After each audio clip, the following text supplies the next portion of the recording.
باللہ من الشیطان الرجیم بسم اللہ الرحمن الرحیم ان الحمد للہ وحدہ والصلاة والسلام علی من لا نبی بعد اما بعد فاعوذ باللہ من الشیطان الرجیم بسم اللہ الرحمن الرحیم رضیت باللہ ربا وبالاسلام دینا وبمحمد صلی اللہ علیہ وسلم نبی و رسولا رب اشرح لی صدری ویسر لی عمری وحلل عقدۃ من لسانی یفقہوا قولی قال اللہ تعالی ورفعنا لک ذکرک صدق اللہ العظیم ان اللہ وملائکتہ یصلون علی النبی یا ایہا الذین آمنوا صلوا علیہ وسلموا تسلیما۔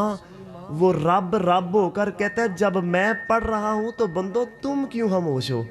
الصلاۃ والسلام علیک یا رسول اللہ، الصلاۃ والسلام علیک یا سیدی یا حبیب اللہ وعلی آلک واصحابک یا حبیب اللہ۔ سوریں نہیں لگانی اور آپ کو بس باتیں بتانی ہیں کہ یہاں آنے کا مقصد کیا تھا، شور نہیں ڈالنا، ہاتھ نہیں اٹھوانے، آپ چپ کر کے بیٹھیں، نہ پیسوں کی لوڑ نہ شور کی، صرف میری بات سنیں، اگر اچھی لگے تو سبحان اللہ اور اگر سمجھ نہ آئے تو خاموش رہیے گا۔ میرے ایک دوست تھے، وہ جرمن نئے گئے تو ان کو وہاں کے کسی نے بندے نے کہا کہ آپ دوسرے دن آنا نوکری کے لیے، ٹائم پر آنا۔ وہ پاکستانی تھے ہمارے جیسے، تو وہ ٹائم پر نہ پہنچا، اس کے پاس تمام ڈگریز موجود تھی، کوالیفائیڈ تھا، پڑھا لکھا تھا۔ جب دروازے پر پہنچا اس نے دستک دی، اس نے دروازہ کھولا، کہا میاں تو ٹائم پر نہیں آیا، ادھر سے بھاگ جا، گیٹ آؤٹ۔ کہا کیوں؟ کہا تمہیں پتہ نہیں کہ ٹائم کی پابندی عظیم لوگوں کا شیوا ہے؟ جس آدمی کے اندر ٹائم کی پابندی نہیں وہ بندہ آدمی ہی نہیں۔ ٹائم کی پابندی لازم ہے، ایک گل کرو پتے دی کرو، چنگی کرو، تن پیٹ لگے تے سائیں مول پا لیندے دے تے بندے لکھاں کروڑاں ہونے ضروری نہیں، 5 تن دی نسبت نہ لیاں، 5 ہون یا 12 ہون تے مالک قبول ہے۔ مبارکباد پیش کرتا ہوں چودھری محمد یونس ممبر صاحب کو اور چودھری محمد رفاقت حال مقیم برطانیہ UK اور چودھری محمد الیاس حال مقیم UK، آپ یہاں تشریف فرما ہے اور انہوں نے اس محفل کا انعقاد کیا ہے۔ جہاں تک میری نظر پڑ رہی ہے ماشاءاللہ نبی پاک کے غلام کھڑے بھی ہیں اور بیٹھے ہوئے بھی ہیں۔ میرے سٹیج یعنی میری کنڈ دے پیچھے تھاپڑا صدات دے، اس واسطے کسے میدان دے اندر میری کنڈ لگ دی، جب بلی دی نہیں لگ دی میں تو پھر بندہ ہاں۔ میرے پیچھے سید السادات فخر السادات جناب پیر سید مزمل حسین شاہ صاحب حافظہ اللہ تعالی، ان کے ساتھ پیر سید انوار الحسن شاہ صاحب حافظہ اللہ تعالی سجادہ نشین دونوں دنی سادات، ان کے ساتھ ایک پیر حسنہ والا کے ہیں، میرے ذہن میں ان کا نام نہیں ہے، عبدالستار شاہ صاحب، اور ان کے علاوہ بھی دیگر نعت خوان اور خطبہ تشریف فرما ہے۔ اور میری کنڈ دے پیچھے یہاں کی مشہور و معروف شخصیت ماشاءاللہ جن کی وجہ سے میں یہاں پر آیا ہوں، جناب پیر محمد سبحان اللہ تعالی عز و جل خلیل احمد گولڑوی چشتی حفظہ اللہ تعالی۔ یقین جانو آپ مسجد تو باہر آپ نے چھوٹی سی بنائی ہے لیکن اس کی شان اتنی ہے، لوگ ترستے ہیں سال کب آئے، ربیع الاول شریف آئے تو ہم محفل سجائیں۔ کتنے خوش قسمت ہیں اتم شریف والے، مہینے بعد نہیں، 15 دنہ بعد نہیں، ہفتے میں 2 محفلیں ہوتی ہیں یہاں، اتنی شان ہے۔ المختصر اللہ سبحانہ وتعالی جل وعلا کی حمد و ثنا، آقا پاک صلی اللہ علیہ وسلم پر درود و سلام عرض کرنے کے بعد اتم شریف کے سونےوں تے غیرت مند مسلمانوں، میں نے قرآن کریم فرقان حمید کی بڑی مشہور و معروف آیہ مقدسہ تلاوت فرمائی، اب بیان شروع۔ اللہ فرماتا ہے وَرَفَعْنَا لَكَ ذِكْرَكَ، اے محبوب ہم نے آپ کے لیے آپ کے ذکر کو بلند کر دیا ہے۔ ہر ابتدا سے پہلے، ہر انتہا کے بعد ذات نبی بلند ہے ذات خدا کے بعد. اور کتنے غوث ابدال قلندر، کتنے غوث ابدال قلندر، کتنے ایک تیرے عشق میں ڈوبے ہیں سمندر، کتنے ہے سرخرود تو بس تیرے غلاموں کے مزار، وگرنہ دنیا سے تو گزرے ہیں سکندر کتنے، وگرنہ دنیا سے تو گزرے ہیں سکندر کتنے. مصطفیٰ سید و سرور کے برابر لاؤ تو کوئی میرے پیمبر کے برابر. اور کچھ نادان ان کو اپنے کسا کہتے ہیں نیازی، ارے جاؤ جا کر کہہ دو ان سے کہ ذرہ نہیں ہوتا کبھی گوہر کے برابر. اور لاکھوں ہے زمانے میں سکندر کے برابر، پر نہیں کوئی آقا تیرے نوکر کے برابر، پر نہیں کوئی آقا تیرے نوکر کے برابر.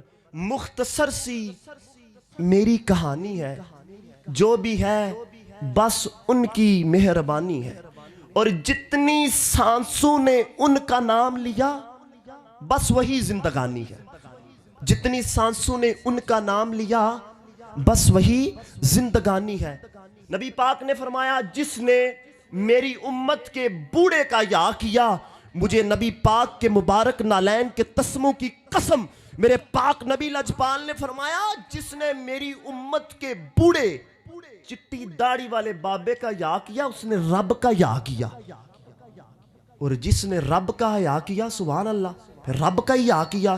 التماس ہے، عاجزانہ فریاد ہے، ابھی آپ نے کلامہ صاحب سننے ہیں، جو بڑے ہیں ان کی عزت اعلیٰ ہے، وہ آگے حرکت میں برکت ہوتی ہے. یہ چودھریاں دا ویڑا ہے تو چودھریاں دے ویڑے صدا شروع تو کھلے ہوندے نے، تھوڑے اگے گیا وہ نا پچھو یہ بندے آنے نے، تھوڑے اگے آ جاؤ، مہربانی فرماؤ تاکہ تو ان کو سمجھ آوے تو تھوڑے گل تن پیٹ لگے. اگے گیا آ جاؤ، یہ بندے آنے نے، چودھریاں دا ویڑا ہے، کوئی عام بندیاں دا نہیں.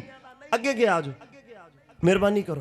اللہ کریم فرماتا ہے وَرَفَعْنَا لَكَ ذِكْرَكَ، اے محبوب ہم نے آپ کے ذکر کو آپ کے لیے بلند کر دیا.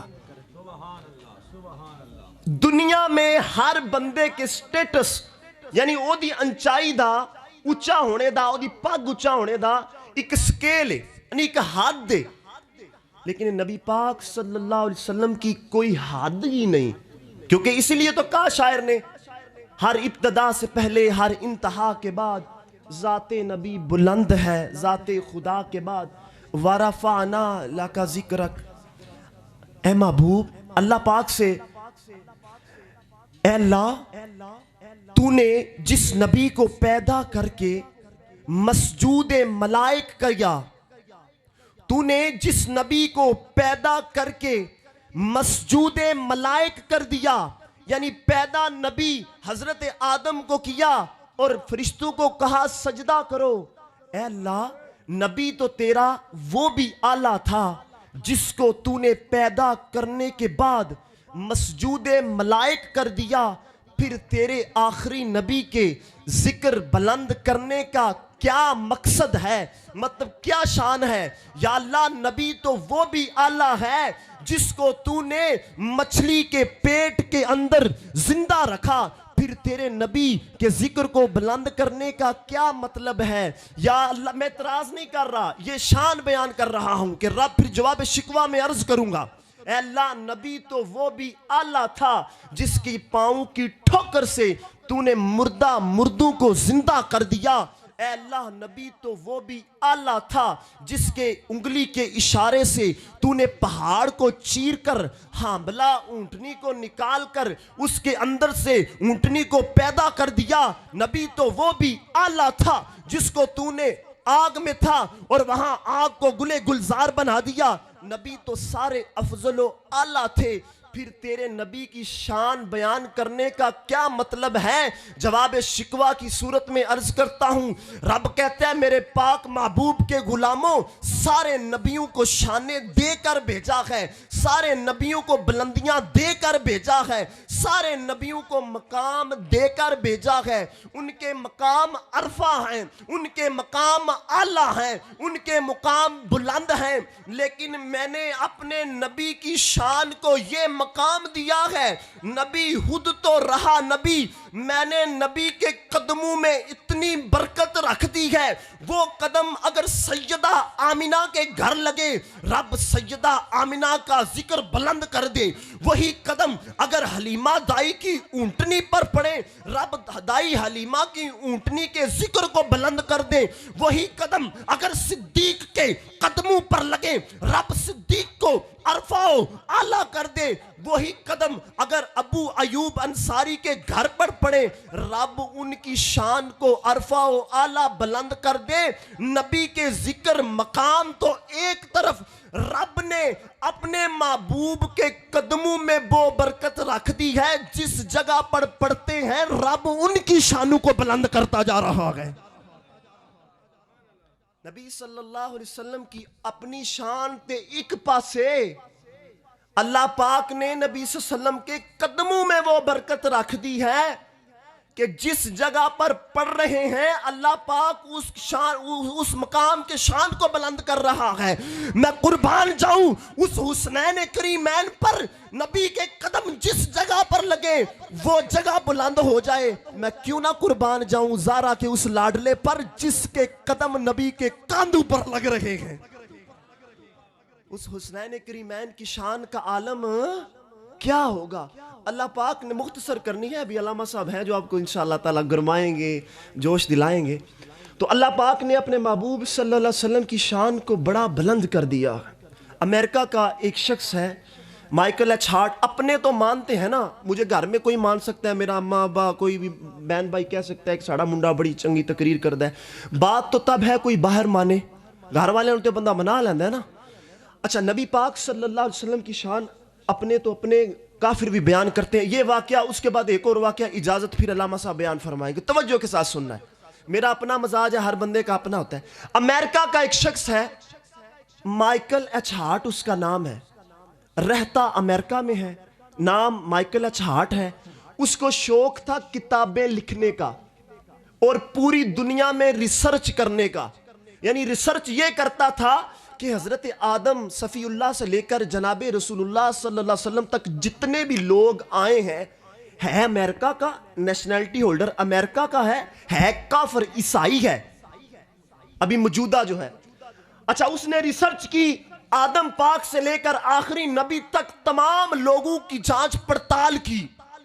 اس نے کتاب لکھی دی 100. آج بھی ابھی اسی وقت یہاں بیٹھ کر گوگل سرچ کریں, دی 100 گوگل میپ پر لکھیں, ابھی آ جائے گی. مائیکل ایچ ہارٹ نے کتاب لکھی دی 100 نامی کتاب. اس کے مدہ یعنی پیار کرنے والے فالورز اتنے تھے کہ کتاب ابھی بعد میں آنی تھی, لائنیں پہلے لگ چکی تھی. کتاب چھپ کر جب مارکیٹ میں آئی, اب بعض لوگ یہاں پہ ہنس رہے ہیں تو کہتے ہیں لے سانس بھی آہستہ کہ دربار نبی ہے, لے سانس بھی آہستہ کہ دربار نبی ہے. حدشہ ہے یہاں بڑا بے ادبی کا, بد نصیب وہ لوگ ہیں جو آئے تو نبی کی محفل میں ہیں لیکن کام وہ کیسے کر رہے ہیں. اپنا اپنا نصیب ہے, کوئی آیا در پہ بدکار رہا, کوئی گزر گیا شاہکار بن گیا. اپنے اپنے نصیب کی بات ہے, خاموشی سے سنیں. مائیکل ایچ ہارٹ نے کتاب لکھی, مارکیٹ میں آ گئی, مداحوں کی لین لگ گئی. لوگوں نے کتاب خرید کر پڑھی. جب لوگوں نے پڑھی, عیسائیوں نے اعتراض کیا مائیکل ایچ ہارٹ پر. جب پڑھ کر کومنٹ دیے تو بیڈ کومنٹ دیے, برے دیے. کہا کہ تو نے یہ کتاب لکھنی تھی. عیسائیوں نے اعتراض کیا, یہودیوں نے اعتراض کیا, کنفیوشس کا کلمہ پڑھنے والوں نے اعتراض کیا, تمام مذاہب کے لوگوں نے اعتراض کیا.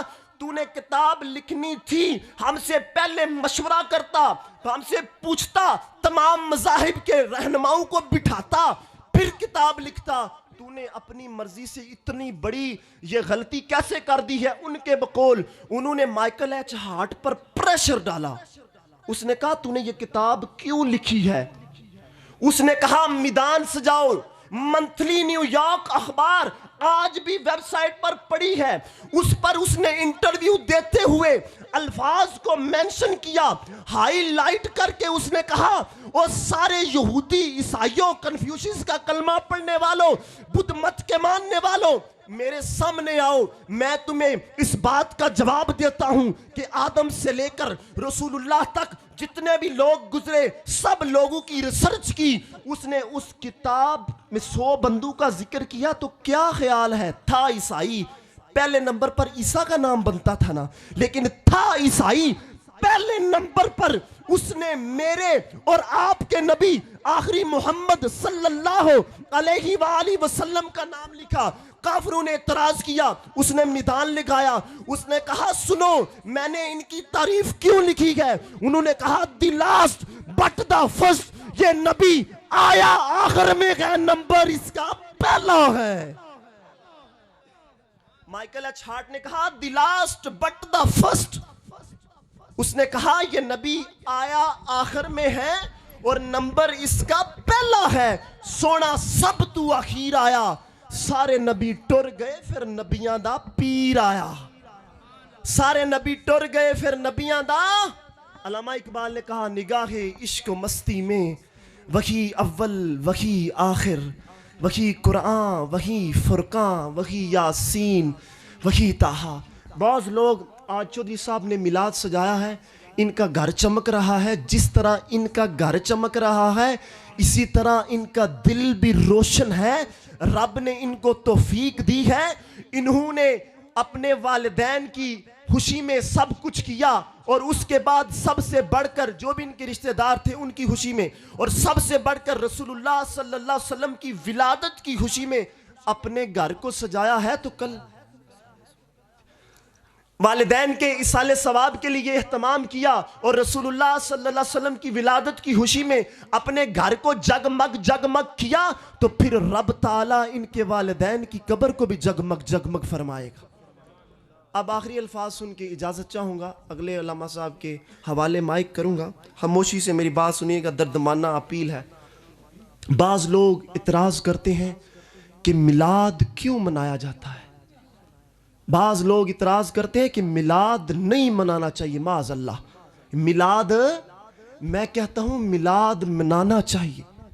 نبی پاک صلی اللہ علیہ وسلم کے ظہور سے قبل، میری مائیں بہنیں اگر پردے کی اوٹ میں سن رہی ہیں تو میری پیاری بہنوں توجہ کے ساتھ سننا، نبی آخر الزمان صلی اللہ علیہ وسلم کے ظہور سے قبل بیٹے اپنی ماؤں کو، میں نے تاریخ میں پڑھا ہے، پاؤں سے گھسیٹ کر عکاظ کے میلوں میں بولیاں لگائے کرتے تھے۔ یہ میں نے پڑھا ہے، بیٹے اپنی ماؤں کو پاؤں سے زنجیر لگا کر عکاظ کے میلوں میں بیچا کرتے تھے۔ کبھی ذوالمجاز کی منڈیوں میں بہنوں کی بولیاں لگا کرتی تھی، کبھی کچھ ہوتا تھا باپ کو ڈنڈوں سے مارا جاتا تھا، لیکن میرے پاک نبی صلی اللہ علیہ وسلم تشریف لائے، جب ان کی بعثت ہوئی تو میرے پاک نبی صلی اللہ علیہ وسلم نے آ کر کہا اوے لوگوں، تم بیٹیوں کو اپنے لیے گالی سمجھتے ہو، میرے رب نے بیٹیوں کو رحمت بنا کر بھیجا ہے۔ جس کے ہاں بیٹی پیدا ہو وہ اپنی بیٹی کی پرورش کر کے اس کا نکاح کرے تو اللہ تعالیٰ اس کو جنت میں اعلیٰ گھر عطا فرمائے گا۔ نبی پاک صلی اللہ علیہ وسلم نے فرمایا جس کے ہاں 2 بیٹیاں ہوں اور وہ ان کی اچھی پرورش کرے، پرورش کرنے کے بعد ان کا نکاح کرے، اور نبی پاک صلی اللہ علیہ وسلم نے فرمایا قیامت کے دن میں اور وہ اس طرح ہوں گے۔ نبی پاک نے فرمایا جس کے گھر بیٹیاں ہوں وہ ان کی اچھی پرورش کرے، تعلیم و تربیت کے ثواب پیدا کرے، اچھی جگہ نکاح کرے، صبر کرے، قیامت کے دن وہ شخص اور میں ایسے ہوں گے۔ حضور نے اشارہ فرمایا، تو پھر فرمایا جس کے ہاں بہن ہو، بھائی کے لیے بھی کیا حکم ہے، وہ اپنی بہن کی پرورش کرے، اس کے بعد اس کا نکاح کرے تو اللہ تعالیٰ اس کو بھی جنت عطا فرمائے گا۔ ہم کو میلاد اس لیے منانا چاہیے کیونکہ اللہ پاک کے اپنے نبی صلی اللہ علیہ وسلم کو بھیجنے کے بعد ہم پر اتنے کرم اور اتنے فضل کیے کہ اللہ پاک نے ہمیں اندھیروں سے نکال کر روشنیاں عطا فرمائی. رسول اللہ صلی اللہ علیہ وسلم نے فرمایا اے لوگو میں تم کو ایسا دین لایا ہوں تمہارے لیے جس کا دن بھی دن ہے اور رات بھی دن ہے. بیان ختم. بیان کا مقصد شور شرابہ شور و گل نہیں ہوتا. اصل میں جن کا پیروکار ہوں نا علامہ رضا ساکم مصطفی صاحبزادہ غلام بشیر نقشبندی صاحب, وہ کہتے ہیں گفتگو کرو تو آہستہ دھیمے لہجے میں کرو. سامنے دیکھنے والا کہے کہ پڑھا لکھا بندہ ہے یا پڑھے لکھے مدرسے میں پڑھ کے آیا, سٹیج پر ناچے اور اچھلے نا اور ادھر کان لگا کہ ادھر سر جا رہی اور ادھر کان لگا کہ ادھر سر. اس طرح نہیں کرنا چاہیے. گفتگو کرنا چاہیے لیکن لوگوں کے دلوں میں اترے اور لوگوں کو سمجھ آئے کہ رات کو ایڑ پڑ رہا تھا یا رانجھا پڑ رہا تھا. وآخر الدعوایا ان الحمد للہ رب العالمین.